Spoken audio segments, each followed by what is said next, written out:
ಆ, ನಮಸ್ಕಾರ ಸ್ನೇಹಿತರೆ. ಇಂದಿನ ವಿಡಿಯೋದಲ್ಲಿ ನಾನು ಕಲಿ ಲಿನೆಕ್ಸ್ ಅಂದರೆ ಲಿನೆಕ್ಸ್ ಏನಿದೆ ಅದನ್ನು ಯಾವ ರೀತಿ ವಿಂಡೋಸಲ್ಲಿ ಯೂಸ್ ಮಾಡೋದು ಅನ್ನೋದನ್ನು ತೋರಿಸ್ಕೊಡಕ್ಕೆ ಹೋಗ್ತಾ ಇದ್ದೀನಿ. ಮೊದಲಿಗೆ ನೀವು ಕಲಿ ಲಿನೆಕ್ಸ್ ಬಗ್ಗೆ ಕೇಳಿರ್ತೀರಾ, ಯಾಕೆ ಅಂತಂದರೆ ಅದು ತುಂಬ ಹ್ಯಾಕಿಂಗ್ ಓ ಎಸ್ ಅಂತ ಕರೀತಾರೆ.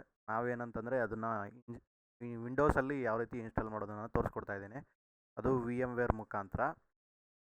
ಮತ್ತು ಇದರಲ್ಲಿ ಇನ್ನೊಂದು ಏನಪ್ಪ ಅಂತಂದರೆ ನಾವು ಯಾವ ರೀತಿ ಇದು ಎಜುಕೇಷನ್ಗೋಸ್ಕರ ಅಷ್ಟೇ ಇತ್ತು, ಎಜುಕೇಷನ್ ಪರ್ಪಸ್ಗೋಸ್ಕರ ಅಷ್ಟೇ ಈ ವಿಡಿಯೋ ಮಾಡ್ತಿರೋದು. ದಯವಿಟ್ಟು ನಾನು ಯಾರಿಗೂ ಹ್ಯಾಕಿಂಗ್ ಮಾಡಿ ಅಂತ ಸಪೋರ್ಟ್ ಮಾಡ್ತಾಯಿಲ್ಲ, ಅದನ್ನೊಂದು ಗಮನದಲ್ಲಿ ಇಟ್ಕೊಳ್ಳಿ. ಮೊದಲಿಗೆ ಏನಪ್ಪ ಅಂತಂದರೆ ನೀವು ಫಸ್ಟು ನಿಮ್ಮ ಒಂದು ಪಿ ಸಿ ಮೇಲೆ ಹೋಗಿ ಪ್ರಾಪರ್ಟೀಸ್ ಮೇಲೆ ಕ್ಲಿಕ್ ಮಾಡಿದ್ರೆ ಅಲ್ಲಿ ನಿಮ್ಮದು 32 ಬಿಟ್ಟು ಅಥವಾ 62 ಬಿಟ್ಟು ಅಂತ ಗೊತ್ತಾಗುತ್ತೆ. ನೀವು ನೋಡ್ತಿರ್ಬೋದು 64 ಬಿಟ್ಟು. ಸೊ ಅದು ಅಂದರೆ ನಿಮ್ಮ ಸಿಸ್ಟಮ್ ಓ ಎಸ್ ಮೇಲೆ ಡಿಪೆಂಡ್ ಆಗುತ್ತೆ ನೀವು ಡೌನ್ಲೋಡ್ ಮಾಡ್ಕೋಬೇಕಾಗಿರೋದು. ಮೊದಲಿಗೆ ನೀವು ಗೂಗಲ್ ಕ್ರೋಮನ್ನು ಓಪನ್ ಮಾಡ್ಕೋಬೇಕಾಗತ್ತೆ.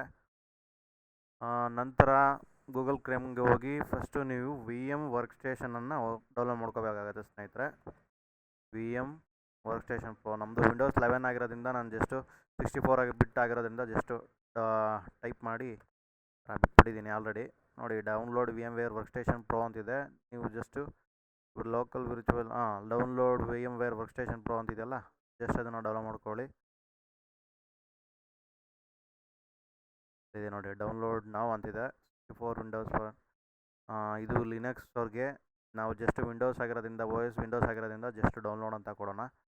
ನೋಡ್ತಿರ್ಬೋದು ಇಲ್ಲಿ ನಾನು ಆಲ್ರೆಡಿ ಡೌನ್ಲೋಡ್ ಮಾಡಿದ್ದೀನಿ. ಸೊ ಅದಕ್ಕೋಸ್ಕರ ನನಗೆ ಇಲ್ಲಿ ಆಲ್ರೆಡಿ ಎಕ್ಸಿಸ್ಟ್ ಅಂತ ಕೇಳ್ತಾ ಇದೆ. ಜಸ್ಟ್ ಓಕೆ ಅಂತ ಕೊಡ್ತೀನಿ. ನೋಡ್ತಿರ್ಬೋದು ಡೌನ್ಲೋಡ್ ಆಗ್ತಾ ಇರುತ್ತೆ. ಕ್ಯಾನ್ಸಲ್ ಮಾಡ್ತೀನಿ, ಯಾಕೆ ಅಂತಂದರೆ ನಾನು ಆಲ್ರೆಡಿ ಡೌನ್ಲೋಡ್ ಮಾಡಿದ್ದೀನಿ. ನೀವು ನೋಡ್ತಿರ್ಬೋದು ಇದೆ VMware workstation pro. ನಿಮಗೆ ಜಸ್ಟ್ ತೋರಿಸ್ಕೊಡೋದಕ್ಕೋಸ್ಕರ ಯಾವ ರೀತಿ ಡೌನ್ಲೋಡ್ ಮಾಡೋದು ನಾನು ತೋರಿಸ್ಕೊಡ್ತಾ ಇದ್ದೀನಿ. ನೆಕ್ಸ್ಟ್ ಸ್ವಲ್ಪ ಟೈಮ್ ಹಿಡಿಯುತ್ತೆ ಇದು. ಒಂದು ಎಷ್ಟಿದೆ ಅಂತಂದರೆ VMware workstation pro properties tells ಒಂದು ಅಂದಾಜು ಒಂದು 200 MB ಹತ್ರ ಇರುತ್ತೆ ನಿಮಗೆ. ಜಸ್ಟು ಇದನ್ನು ಡೌನ್ಲೋಡ್ ಆದಮೇಲೆ ನೀವೇನು ಮಾಡಬೇಕಂತಂದರೆ ನೆಕ್ಸ್ಟು ವಿ ಎಮ್ ವೇರ್ ವರ್ಕ್ ಸ್ಟೇಷನ್ನ ಇನ್ಸ್ಟಾಲ್ ಮಾಡಿ ಸ್ನೇಹಿತರೆ. ಯಾವ ರೀತಿ ಅಂತಂದರೆ ಜಸ್ಟು ಗೂಗಲ್ಗೆ ಹೋಗಿ ಒಂದು ಡೌನ್ಲೋಡ್ ಇದಕ್ಕೆ ಹೋದರೆ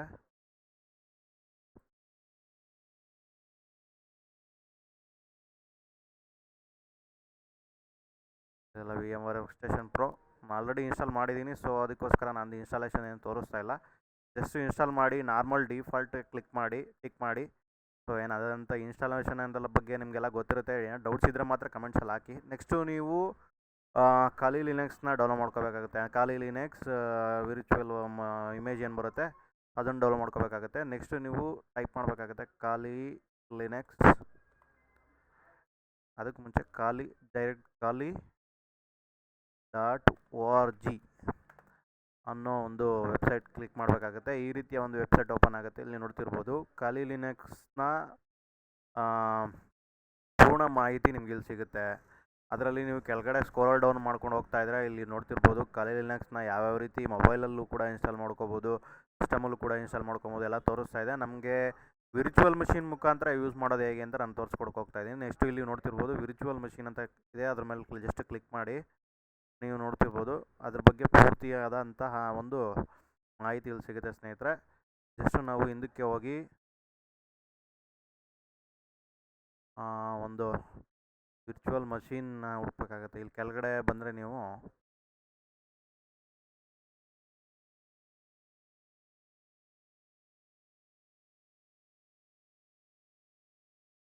ನೋಡಿ ಖಾಲಿ ಲಿನೆಕ್ಸ್ ವಿರ್ಚುವಲ್ ಮಷೀನ್ ಇನ್ಸ್ಟಾಲ್ ಅಂತ ಇದೆ. ಅದ್ರ ಬಗ್ಗೆ ಪೂರ್ತಿಯಾದ ಮಾಹಿತಿ, ಅಂದರೆ ಅದನ್ನು ಯಾವ ರೀತಿ ಇನ್ಸ್ಟಾಲ್ ಮಾಡೋದು ಮತ್ತು ಯಾವ ರೀತಿ ಡೌನ್ಲೋಡ್ ಮಾಡ್ಕೊಳೋದು, ಅದ್ರ ಬಗ್ಗೆ ಪೂರ್ತಿಯಾದ ಮಾಹಿತಿ ಇಲ್ಲಿ ಸಿಗುತ್ತೆ ಸ್ನೇಹಿತರೆ. ಇದರಲ್ಲಿ ನೀವು ಚೆಕ್ ಮಾಡ್ಕೊಬೋದು ಯಾವ ರೀತಿ ಅಂತ.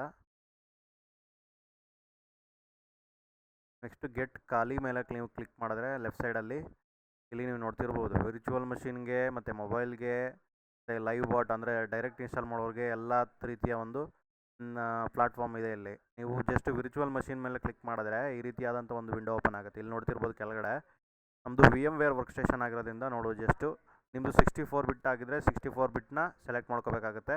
32 ಬಿಟ್ ಅಂತ ಆದರೆ 32 ಬಿಟ್ ಅಂತ ಕ್ಲಿಕ್ ಮಾಡಬೇಕಾಗುತ್ತೆ. ನಮ್ಮದು 64 ಬಿಟ್ ಆಗಿರೋದ್ರಿಂದ ಜಸ್ಟ್ ಇಲ್ಲಿ ಡೈರೆಕ್ಟ್ ಡೌನ್ಲೋಡ್ ಇದೆ.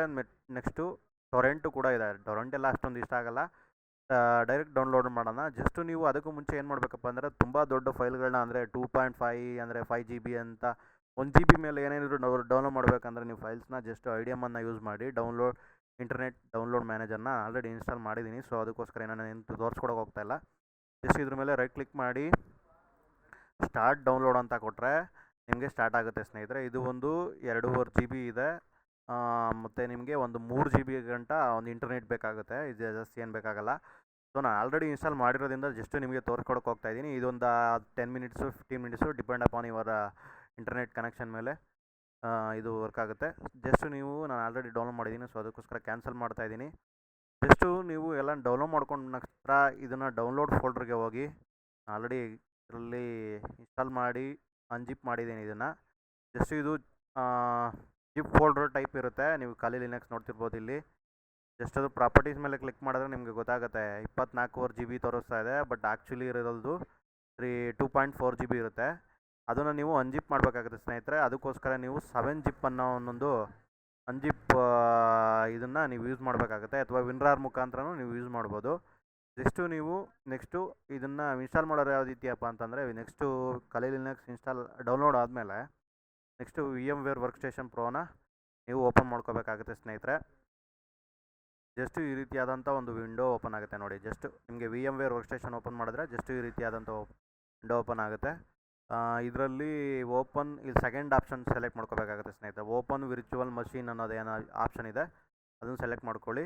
ಅದರಲ್ಲಿ ನಿಮಗೆ ಕೇಳುತ್ತೆ ನೀವು ಎಲ್ಲಿ ಡೌನ್ಲೋಡ್ ಮಾಡಿರ್ತೀರಾ. ಇಲ್ಲಿ ನೋಡಿ, ನೀವು ಡೌನ್ಲೋಡ್ ಎಲ್ಲಿ ಮಾಡಿರ್ತೀರಾ ಮತ್ತು ಎಕ್ಸ್ಟ್ರಾಕ್ಟ್ ಎಲ್ಲಿ ಮಾಡಿರ್ತೀರಾ ಆ ಫೋಲ್ಡ್ರನ್ನ ನೀವು ಸೆಲೆಕ್ಟ್ ಮಾಡ್ಕೋಬೇಕಾಗುತ್ತೆ. ಸೆಲೆಕ್ಟ್ ಮಾಡಿಕೊಂಡು ಜಸ್ಟ್ ಓಪನ್ ಅಂತ ಕೊಟ್ಟರೆ ಇಲ್ಲಿ ನೀವು ನೋಡ್ತಿರ್ಬೋದು ಖಾಲಿ ಲಿನಕ್ಸ್ VMware ವರ್ಕ್ಸ್ಟೇಷನ್ ಅಂತಿದೆಯಲ್ಲ, ಅದನ್ನು ನೀವು ಕ್ಲಿಕ್ ಮಾಡಿಕೊಂಡ್ರೆ ಈ ರೀತಿಯಾದಂಥ ಒಂದು ಬ್ಲ್ಯಾಕ್ ವಿಂಡೋ ಓಪನ್ ಆಗುತ್ತೆ. ನೆಕ್ಸ್ಟು ನಂತರ ಇಲ್ಲಿ ಏನು ಮಾಡಬೇಕಪ್ಪ ಅಂದರೆ ಎಡಗಡೆ 3 ಆಪ್ಷನ್ ಇದೆ ಇಲ್ಲಿ ನೋಡ್ತಿರ್ಬೋದು. ಎಡಗಡೆ ಇಲ್ಲಿ power on this virtual machine, ಅದ್ರ ಕೆಳಗಡೆ ಎಡಿಟ್ ವಿರ್ಚುವಲ್ ಮಷಿನ್ ಸೆಟ್ಟಿಂಗ್ ಹೋಗಬೇಕಾಗುತ್ತೆ. ಫಸ್ಟ್ ಅದನ್ನು ಸೆಲೆಕ್ಟ್ ಮಾಡ್ಕೊಳ್ಳಿ. ನೆಕ್ಸ್ಟು ನಿಮಗೆ ಇಲ್ಲಿ ನಿಮ್ಮ ಸಿಸ್ಟಮಲ್ಲಿ ಎಷ್ಟು GB ರ್ಯಾಮ್ ಇದೆ ಅಂದರೆ 2 GB ಇದೆಯಾ 4 GB ಇದೆಯಾ, ಅದು ಎಷ್ಟು GB ರ್ಯಾಮ್ ಇದೆ ಅದನ್ನು ಸೆಲೆಕ್ಟ್ ಮಾಡ್ಕೋಬೇಕಾಗುತ್ತೆ. ಯಾಕೆ ಅಂತಂದರೆ ನಿಮ್ಮ ಒಂದು ಸಿಸ್ಟಮ್ ಒಂದು 16 GB ಇದ್ದರೆ ಜಸ್ಟು ನೀವು ಒಂದು 4 GB ಸೆಲೆಕ್ಟ್ ಮಾಡ್ಕೊಳ್ಳಿ. ಯಾಕೆ ಅಂತಂದರೆ ನಿಮ್ಮದು OS ವಿಂಡೋಸ್ ಆಗಿರೋದ್ರಿಂದ ಅದು ಕೂಡ ರನ್ ಆಗಬೇಕಾಗುತ್ತೆ, ಅದು ಕೂಡ ರನ್ ಆಗ್ತಿರುತ್ತೆ. ಜಸ್ಟ್ ಇದು ಕೂಡ ರನ್ ಆಗಬೇಕಾಗುತ್ತೆ. ಅಥವಾ ನಿಮ್ಮದು ಜಾಸ್ತಿ ಇದ್ದರೆ ಜಾಸ್ತಿನೇ ಸೆಲೆಕ್ಟ್ ಮಾಡ್ಕೊಳ್ಳಿ. ಒಂದು 32 GB ಇದೆ ಅಂತಂದರೆ ಒಂದು 8 GB ಸೆಲೆಕ್ಟ್ ಮಾಡ್ಕೊಳ್ಳಿ. ನೆಕ್ಸ್ಟು ಪ್ರೊಸೆಸರ್ ಅದೆಲ್ಲ ಡಿಫಾಲ್ಟಾಗಿ ತೊಗೊಂಡಿರುತ್ತೆ. ನೆಕ್ಸ್ಟ್ ಹಾರ್ಡ್ ಡಿಸ್ಕ್ ಕೂಡ ಒಂದು 80 GB ಫ್ರೀ ಇರಬೇಕಾಗುತ್ತೆ ಇದರಲ್ಲಿ.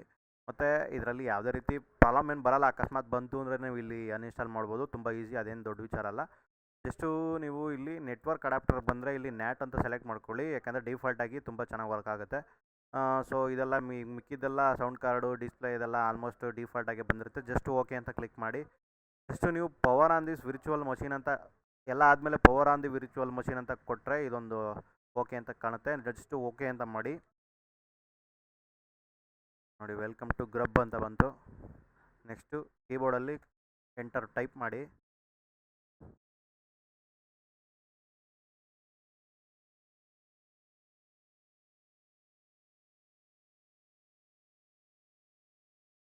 ನೆಕ್ಸ್ಟು ನೀವು ಇಲ್ಲಿ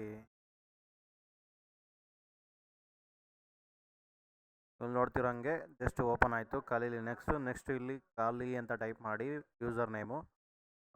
ನೆಕ್ಸ್ಟು ಪಾಸ್ವರ್ಡ್ ಕೂಡ ಸೇಮ್ ಇರುತ್ತೆ, ಡಿಫಾಲ್ಟಾಗಿ ಖಾಲಿ ಅಂತಲೇ ಇರುತ್ತೆ. ಜಸ್ಟು ಲಾಗಿನ್ ಅಂತ ಕೊಟ್ಟರೆ ನೀವು ಈ ರೀತಿಯಾಗಿ ನಿಮ್ಮ ಒಂದು ಖಾಲಿ ಲಿನಕ್ಸ್ ಮಿಷಿನ್ ಏನಾಗುತ್ತೆ ಓಪನ್ ಆಗುತ್ತೆ. ಇಲ್ಲಿ ನೋಡ್ತಿರ್ಬೋದು ಲೆಫ್ಟ್ ಸೈಡಲ್ಲಿ ಮೇಲ್ಗಡೆ ಬಂದರೆ ಡ್ರ್ಯಾಗನ್ ಮೇಲೆ ಸಿಂಬಲ್ ಮಾಡಿದ್ರೆ ಇಲ್ಲಿ ಖಾಲಿ ಲಿನಕ್ಸ್ನ ಪೂರ್ತಿಯಾದ ಟೂಲ್ಸ್ಗಳೆಲ್ಲ ಇದೆ. ಈ ರೀತಿಯಾಗಿ ನಿಮ್ಮ ಒಂದು ಖಾಲಿ ಲಿನಕ್ಸ್ನ ರನ್ ಮಾಡ್ಬೋದು ವಿಂಡೋಸಲ್ಲಿ, ಅದು ಯಾವುದೇ ರೀತಿ ತೊಂದರೆಗಳಿಲ್ಲದೆ. ಅದು ಡೈರೆಕ್ಟಾಗಿ ಇನ್ಸ್ಟಾಲ್ ಮಾಡಬೇಕಾದ್ರೆ ತುಂಬ ಪ್ರಾಬ್ಲಮ್ ಇರುತ್ತೆ ಇದು. ಅದಕ್ಕೋಸ್ಕರ ಈ VMware ವರ್ಕ್ಸ್ಟೇಷನ್ ಮುಖಾಂತರನೇ ಜಾಸ್ತಿ ಜನ ಯೂಸ್ ಮಾಡೋವಂಥದ್ದು. ಈ ರೀತಿಯಾಗಿ ಒಂದು ಖಾಲಿ ಲಿನಕ್ಸ್ನ ಅಂದರೆ ಹ್ಯಾಕಿಂಗ್ ಇದೇನಿದೆ ಲಿನಕ್ಸ್ ಏನಿದೆ, ಈ ರೀತಿಯಾಗಿ ವಿಂಡೋಸ್ ಮುಖಾಂತರ ಇದನ್ನು ಯೂಸ್ ಮಾಡ್ಬೋದು ಸ್ನೇಹಿತರೆ. ತುಂಬ ಯೂಸರ್ ಫ್ರೆಂಡ್ಲಿ ಇರುತ್ತೆ. ಅಂದರೆ ಇದನ್ನು ಗೊತ್ತಿರೋರು ಮಾತ್ರ ಯೂಸ್ ಮಾಡೋಕ್ಕಾಗೋದು. ಯಾಕಂತಂದರೆ ಬಿಗಿನರ್ಗೆ ತುಂಬ ಕಬ್ಬಿಣದ ಕಡಲೆ ಅಂತಲೇ ಹೇಳ್ಬೋದು. ಯಾಕೆ ಅಂತಂದರೆ ಇದು ಕೋಡಿಂಗು ಮತ್ತು ತುಂಬ ಅಂದರೆ ರಿಸರ್ಚರ್ಗೆ ಮತ್ತು ಹ್ಯಾಕಿಂಗ್ ಕೋರ್ಸ್ ಮಾಡಿರೋರಿಗೆ ಅಂದರೆ ಸಾಫ್ಟ್ವೇರ್ ಇಂಜಿನಿಯರ್ಸ್ ಮಾತ್ರ ಇದು ತುಂಬ ಚೆನ್ನಾಗಿ ಗೊತ್ತಿರುತ್ತೆ. ಅದಕ್ಕೋಸ್ಕರ ಅಂದರೆ ಈ ಒಂದು ಲಿನಕ್ಸ್ನ ಎಷ್ಟೋ ಜನ ಇನ್ಸ್ಟಾಲ್ ಮಾಡಬೇಕಂದ್ರೆ ಈ ಲಿನಕ್ಸ್ನ ಕಲಿಬೇಕು ಅಂತಿರೋರಿಗೆ ಇದು ಒಂದು ತುಂಬ ಚೆನ್ನಾಗಿರುವಂಥ ವಿಡಿಯೋ. ಅಂದರೆ ಅಂಥವ್ರಿಗೆ ಇದು ತುಂಬ ಹೆಲ್ಪ್ಫುಲ್ ಆಗುತ್ತೆ. ಈ ರೀತಿಯಾಗಿ ಒಂದು ಖಾಲಿ ಲಿನಕ್ಸ್ ಹೀಗೆ ಒಂದು ನಿಮ್ಮ ಒಂದು ಖಾಲಿ ಲಿನಕ್ಸ್ನ ನೀವು ಈ ರೀತಿಯಾಗಿ ಯೂಸ್ ಮಾಡ್ಬೋದು ಸ್ನೇಹಿತರೆ ವಿಂಡೋಸಲ್ಲಿ. ಮತ್ತು ಇನ್ನೊಂದು ವಿಚಾರ ಮತ್ತೆ ಪದೇ ಪದೇ ಹೇಳ್ತಾ ಇದ್ದೀನಿ ನಾನು, ಏನಕ್ಕೆ ಅಂತಂದರೆ ನಾವು ಯಾವುದೇ ರೀತಿ ಹ್ಯಾಕಿಂಗ್ ಪರ್ಪಸ್ಗೆ ಅಂತಂತ ಈ ರೀತಿಯಾಗಿ ವಿಡಿಯೋ ಮಾಡ್ತಾ ಇಲ್ಲ. ಇದು ಓನ್ಲಿ ಎಜುಕೇಷನ್ ಪರ್ಪಸ್ಗೋಸ್ಕರ. ಇದು ಏನಂದರೆ ನೀವು ತಿಳ್ಕೊಂಡಿದ್ರೆ ನಿಮಗೆ ತುಂಬ ಯೂಸ್ ಆಗುತ್ತೆ. ಅಂದರೆ ಹ್ಯಾಕಿಂಗ್ ಟೂಲ್ಸ್ಗಳ ಬಗ್ಗೆ ಒಂದು ನಾಲೆಡ್ಜ್ ಬೇಕು ಅಂತಂದರೆ ಈ ರೀತಿಯಾಗಿ ಕಲಿಬೋದು ಮತ್ತು ತಿಳ್ಕೊಬೋದು ಅಂತ ಹೇಳ್ತಾ ಈ ವಿಡಿಯೋನ ಮುಗಿಸ್ತಾ ಇದ್ದೀನಿ. ಇದೇ ರೀತಿಯ ವಿಡಿಯೋಗಳಿಗೆ ನಮ್ಮ ಸಿಂಪಲ್ ಸೊಲ್ಯೂಷನ್ ಕನ್ನಡ ಚಾನಲ್ಗೆ ಸಬ್ಸ್ಕ್ರೈಬ್ ಮಾಡಿ, ದಯವಿಟ್ಟು ಶೇರ್ ಮಾಡಿ, ಲೈಕ್ ಮಾಡಿ ಅಂತ ಹೇಳ್ತಾ ಕನ್ನಡಿಗರಿಗೆ ಸಪೋರ್ಟ್ ಮಾಡಿ ಅಂತ ಹೇಳ್ತಾ ಈ ವಿಡಿಯೋನ ಮುಗಿಸ್ತಾ ಇದ್ದೀನಿ. ಧನ್ಯವಾದಗಳು.